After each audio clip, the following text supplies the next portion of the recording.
Hello and welcome back to 16 Years and Now Kid Free. You can find me here at Moorforge Viking Settlement, and it's a brilliant place, absolutely brilliant place.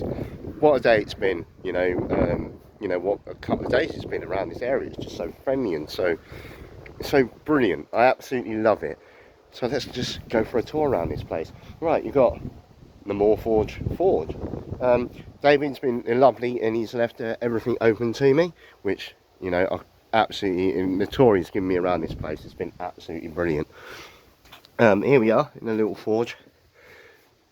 Yeah, all old style done, and it's been done brilliantly, and it's just kept such authentic measures to put it in, even with the cute little candle over there. And you got, if you can see over here, the lovely little bellow, hand bellow there into the small little forge. And I asked him about this tiny little cute anvil. But apparently back then, because they wanted to, well, Vikings travelled a lot, as we all know. It was something that can be packed up, on a horse, and taken with them. And you've got the little quench bath down there as well. Absolutely brilliant, brilliant. I do believe I will be coming back here one day to see all this in operation. It's got to be done. And you've got a little Viking shield down here. Just an amazing place this is. I just, you get the sense of it being brought back to life. Ooh, clip my hair there. Being brought back to life. And it's just absolutely amazing. And then we've got this lovely little building over here, which would be more for the poorer of society, a normal everyday house that you'd have in here. Let's go in here, and it's got the lovely smell because they have fires in here. Turn that on. I mean, look at that. I know electricity is not quite part of it, but it's a little bit more manageable when you're not so at risk of catching light, basically. But you get that lovely smell of burnt wood in here, and it just adds to the authenticity of it. Over here you've got a lovely little grinding mill to grind your flour. Little stick in there, and literally that'll be poked into the side, and they'll turn it round, and you'll put the grain in the centre of it, and then you've got this lovely wooden bowl underneath. And as you turn it round, the flour will come out to the side for the bread that they make. And then we come over here. You've got some lovely reenactment shields over here. There's one, actually, I'll go back down here. There's one down here that you'll see. The reenactment got a bit real, of a real reenactment. I will get my words out, my word. And you've got your little chopping block there, and this lovely centre fire to keep everybody warm. And you've got these lovely pelts along here. They're mainly sheep that you got along here, a couple of deer ones from deer, and then over here you've got a nice boar one, and you can feel the difference in textures, this woolen softness, and then the slight wiriness of the wild boar. And then over here, I'm not too sure, I think that's the deer one, and even the deer one, it's got so many different textures in this place. You've got little skulls and little, look at this little arrow, if you can see it there. It just really brings the feeling back. And he said that I can use this place as much as I want. David is an absolutely brilliant bloke, and I've been reading some of the comments on his Facebook page of schools that come here, and amazing, like how much of an amazing time the children have coming here. So if you ever want to come up here, it's in the north part of Cumbria.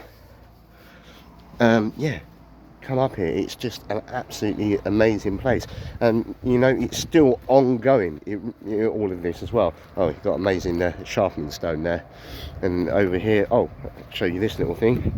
Being in the age of we are of things, and it's a Loki pole. I can't remember the exact name they gave it to me, but it's from Loki, from when he was imprisoned after being mischievous like he is. And then over here you've got a lovely little workshop forge. I was after this, and I originally thought this was burnt up coal, like coconut.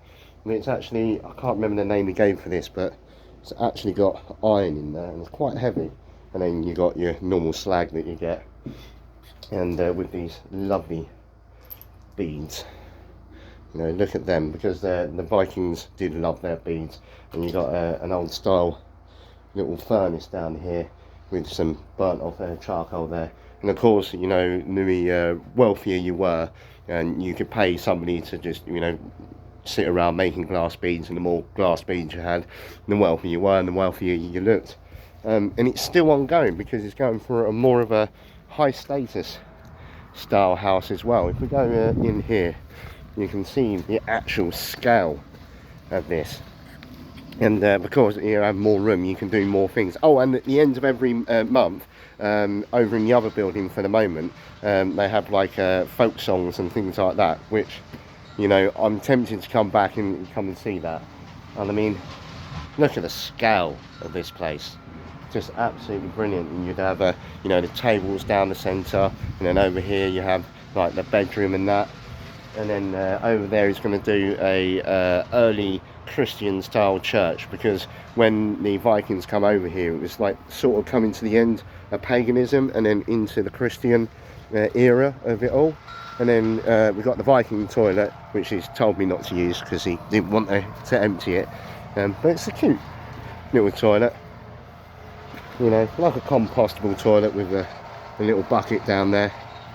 And it's got this fantastic little woodland area here, which he's going to be making into like a timeline, but a timeline you can walk through, which is, you know, absolutely amazing. You know, lovely wooden benches, all, you know, sustainable material, all material from the land, which is absolutely amazing itself.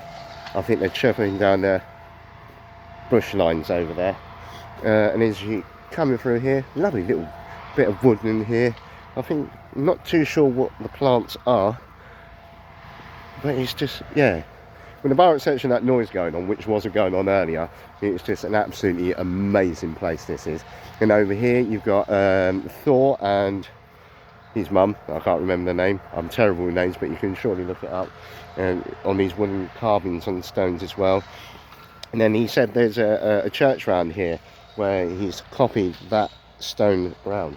And he was saying, like, when the Vikings were buried here, because they wanted to edge their bets, they would like take on Christianity style crosses, but still put like the tree of life through it, or, you know, rune symbols on these on the crosses, just to edge their bets. You know, amazing that, you know, even back then, from like the 8th century, which is the period this is in, through to the 1066 century. If you come from the southeast, you'll know a lot about that, how they would actually, you know, really go for it. And they're very good people to integrate into other places. Like down in Sicily, you'll find paintings with Christian and Muslim in the same paintings from the Normans. And here we go. Lovely little where they mark out the stones from the Viking burials and the ship burials. Some lovely sheep over there. And to end this in a way, he was saying that a gentleman that helped him build a lot of this place, he sadly passed away from COVID. And over here, when it's leading on to the church later on in time, they're going to put up a rune stone with the memorial details, you know, in rune, which I think sums up this place brilliantly.